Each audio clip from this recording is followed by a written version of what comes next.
अरे तेरी हिम्मत कैसे हुई मेरे बेटे के साथ खेलने की, और तेरी औकात ही क्या है? तुम जैसा गरीब और एक रिक्शे वाले का लड़का मेरे बेटे का दोस्त बनेगा? हरगिज नहीं, चल निकल मेरे घर से।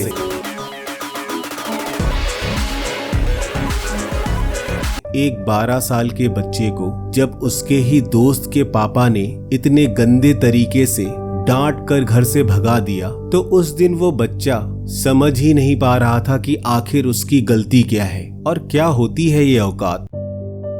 ये कहानी है बनारस की एक छोटी सी बस्ती में रहने वाले गोविंद की।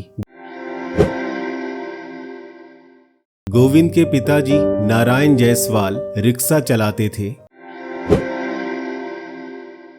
उसकी माँ घर का काम देखती थी। गोविंद की 3 बड़ी बहनें थीं और सबसे बड़ी बहन निर्मला की शादी हो चुकी थी।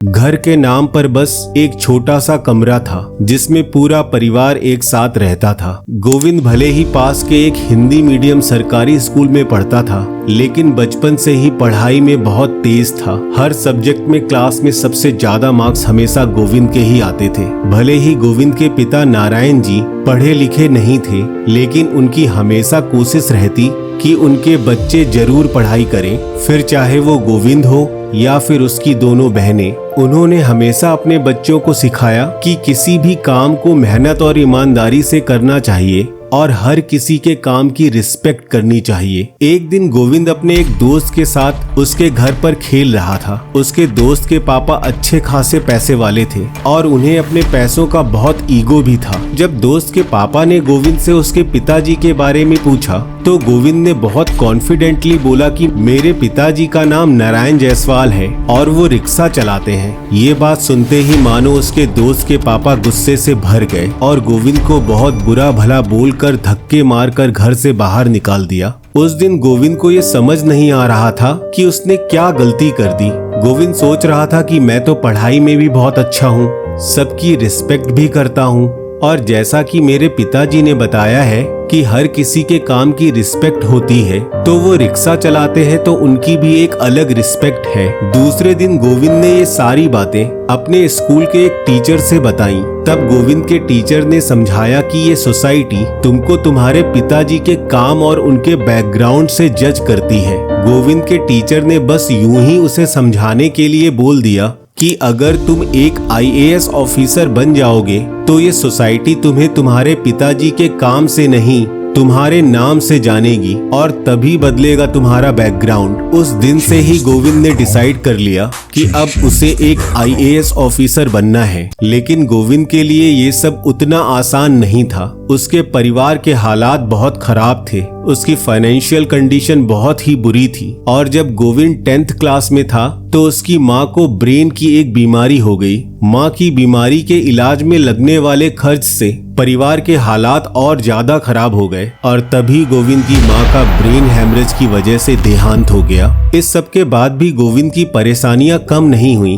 अब गोविंद के पिताजी की तबीयत भी खराब रहने लगी। तब गोविंद की बड़ी बहनों ने अपनी पढ़ाई छोड़कर घर संभाला और कोशिश करी कि गोविंद की पढ़ाई ना रुकने पाए। गोविंद ने अभी तक अपने सपने और वो आगे क्या करना चाहता है ये अपने परिवार या फिर किसी रिश्तेदार को नहीं बताया था। गोविंद पूरे साल कुछ पैसे जोड़ता और अपने स्कूल एग्जाम्स खत्म होने के बाद उन पैसों से जनरल स्टडीज की बुक खरीद के लाता और पढ़ता। गोविंद को कहीं से पता चला कि IAS की प्रिपरेशन में न्यूज़पेपर पढ़ना बहुत जरूरी होता है, लेकिन जब गोविंद ने पता किया तो एक न्यूज़पेपर 3 रुपए और एक दूसरा न्यूज़पेपर जो कि 1 रुपए पर डे पर मिलता था। लेकिन गोविंद के पास इतना भी पैसा नहीं था कि वो हर महीने न्यूज़पेपर का खर्च उठा सके। बस्ती के मेन चौराहे पर एक डॉक्टर का क्लिनिक था। गोविंद ने उनके क्लिनिक पर जाकर रिक्वेस्ट करी कि अगर उनके क्लिनिक में आने वाले न्यूज़पेपर पढ़ने के बाद शाम को उसे मिल जाए तो उसकी बहुत मदद हो जाएगी।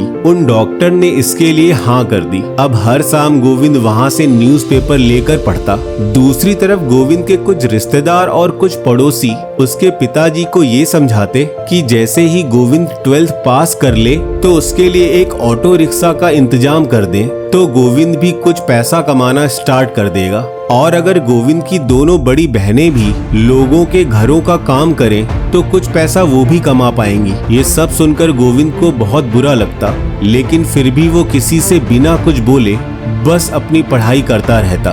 गोविंद के 12th बोर्ड एग्जाम में बहुत अच्छे मार्क्स आए और अब गोविंद ने ग्रेजुएशन में एडमिशन ले लिया। और ग्रेजुएशन फाइनल ईयर में जब गोविंद के पिताजी ने बोला कि तुम्हें जितना पढ़ना है पढ़ो, मैं तुम्हें कुछ भी कोशिश करके पढ़ाऊंगा, लेकिन तुम भी कोशिश करो कि तुमको लेखपाल या कांस्टेबल जैसी बड़ी नौकरी मिल जाए। क्योंकि नारायण जी पढ़े लिखे नहीं थे, इसलिए उनको ये दोनों नौकरियां ही बहुत बड़ी लगती थीं। तब जाकर कहीं गोविंद ने अपने पिताजी को ये बोला कि उसे आगे दिल्ली जाकर पढ़ाई करनी है, जिसके लिए कुछ पैसों की जरूरत पड़ेगी और वो पूरी कोशिश करेगा कि पढ़ाई करने के बाद उसको कोई अच्छी नौकरी मिल जाए। नारायण जी पूरी तरह से अनपढ़ होने के बाद भी जिसको दिल्ली में क्या पढ़ाई होती है कुछ भी अंदाजा नहीं था, लेकिन उनको गोविंद पे बहुत भरोसा था, जिसकी वजह से उन्होंने अपनी एक जमीन 40,000 में बेच दी और उसमें से गोविंद को 25,000 दिए दिल्ली जाकर पढ़ने के लिए। ये 25,000 रुपए लेकर गोविंद दिल्ली पहुंचा। बनारस जैसे एक मिडिल टाउन और बेहद गरीब परिवार से होने की वजह से शुरुआत में दिल्ली जैसे बड़े शहर, वहाँ के लोग, वहाँ का रहन सहन, ये सब देखकर गोविंद थोड़ा डीमोटिवेट हुआ, लेकिन फिर उसने खुद को मजबूत बनाया और एक 3x7 का छोटा सा कमरा लिया। वैसे तो 3x7 की जगह को कमरा क्या ही बोलेंगे, लेकिन इतनी जगह में ही गोविंद ने रहना स्टार्ट किया।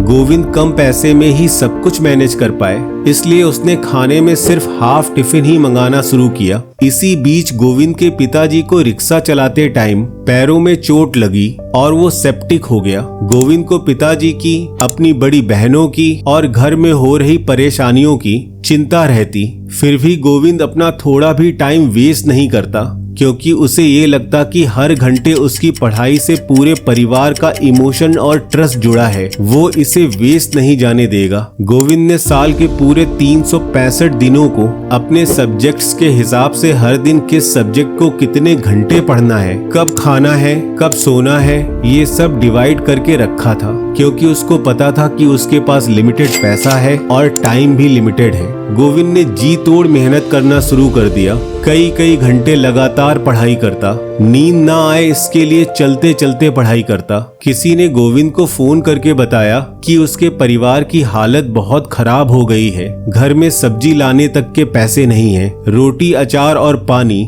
यही उसके घर का खाना है। ये सब सुनकर कई बार गोविंद की हिम्मत टूट जाती, लेकिन उसकी बहनों के समझाने और हिम्मत दिलाने से गोविंद फिर से पढ़ाई में लग जाता। यूपीएससी के प्रीलिम्स एग्जाम में सिलेक्ट होने के बाद गोविंद की हिम्मत थोड़ी बढ़ी और अब वो पहले से और भी ज्यादा मेहनत करने लगा। पिछले कई महीनों से गोविंद ने खुद को पढ़ाई में इतना ज्यादा झोंक दिया कि यूपीएससी के फाइनल एग्जाम के बाद ही गोविंद की तबीयत खराब हो गई।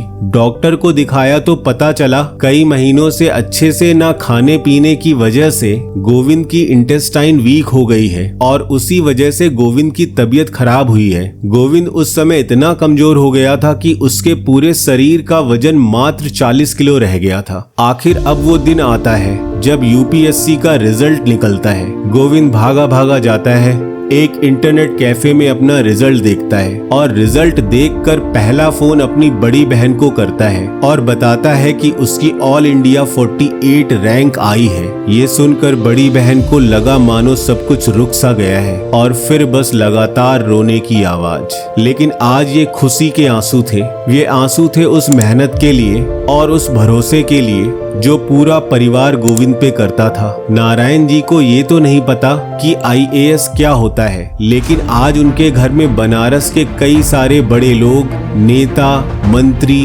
पुलिस अधिकारी, मीडिया वाले उन्हें बधाई दे रहे थे, जिससे उन्हें ये जरूर पता चल गया कि उनका बेटा कोई बहुत बड़ा अफसर बन गया है। गोविंद का भी आज खुद से किया वादा पूरा हो गया। अब कोई भी सोसाइटी वाला गोविंद का बैकग्राउंड नहीं पूछता। आज गोविंद जायसवाल आईएएस ऑफिसर हैं। उनके स्ट्रगल की ये स्टोरी हम सबके लिए एक मोटिवेशन है। ये कहानी सिर्फ एक आदमी की नहीं है, ये कहानी है डिटर्मिनेशन, हार्ड वर्क और सपनों को जीत में बदलने की। सक्सेस उन्हीं को मिलती है जो अपने सपनों को सच बनाने का जज्बा रखते हैं। अगर आपको ये स्टोरी मोटिवेट करती है तो इस वीडियो को लाइक करें, अपने दोस्तों और परिवार के साथ शेयर करें और हमारे चैनल को सब्सक्राइब करें।